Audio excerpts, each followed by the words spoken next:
Hi. Anyone who worked for a large catering company, a hotel or a large restaurant knows that places need to stock up on food sometimes, and they need to keep it somewhere to be prepared for anything that may happen. And the best way to preserve food without losing too much quality is to freeze it. Therefore, I want to introduce to you a chest freezer from Royal Catering. As you can see, it's quite a large device. So let me just go into detail and I'll tell you everything about it. So this particular model works with 135 watts. You may think it's not much, but it's very much enough for this particular device. And of course it is causing savings because it doesn't take too much power. Its capacity is 560 litres, so it's quite spacious. Let us have a look inside. So let's just start from the top, because there's quite a lot to talk about. First of all, you have a small light, just to help you navigating through the stuff that you keep inside. Of course, this is a basic example of what you would find inside of a chest freezer. But most important thing is the seal. So the temperature is trapped inside. There's a rubber magnetized seal. So when you shut the doors, you won't lose any temperatures. It's nicely insulated. In the set, you will get 4 baskets, just like these. Of course, they're removable. You can take them out or slide them side to side the way you want them organized.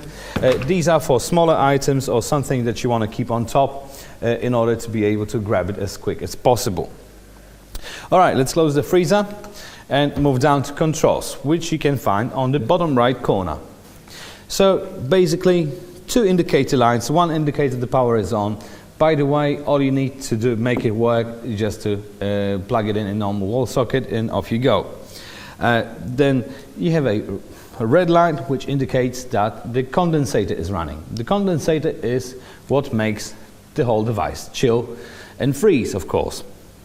So you'll see this line flashing because the automated temperature control will maintain the temperature inside by turning the condensator on and off. So you have to monitor it just, regularly to see that the condensator is working.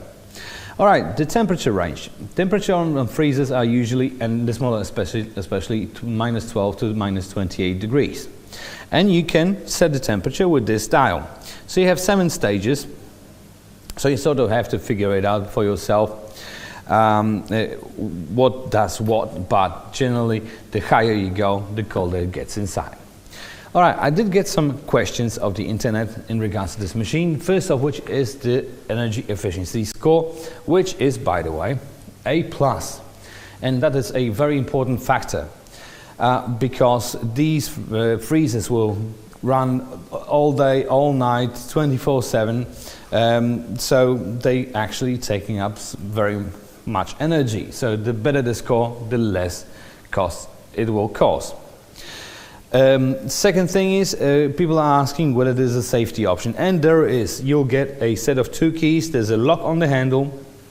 So if you want to lock it overnight, or if you want to keep something really expensive inside that you want to secure, you can do so just by locking this lock.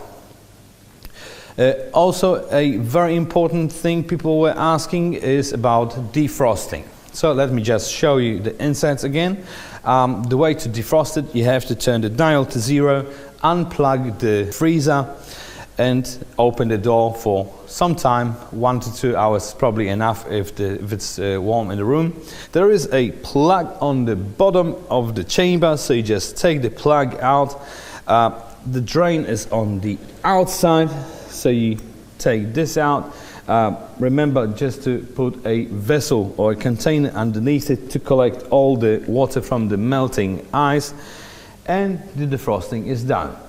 Just remember to do the defrosting quite regularly. By the way, also in the set there is a scraper just to help you out with the ice buildup, so you can just scrape the walls a little bit. One remark there. Always use the plastic tools when you're scraping in the insides of a freezer. Never use anything metal, like I've seen knives, scissors or metal scrapers, because when you scratch the surface, or even worse when you penetrate it and make a hole in it, well, you pretty much break the whole freezer. It will not work as it's supposed to, and it will of course cause corrosion. So definitely just plastic tools.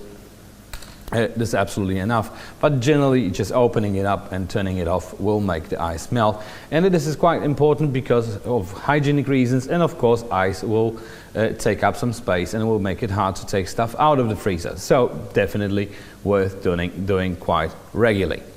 Alright, so that is pretty much it what I have to the freezer.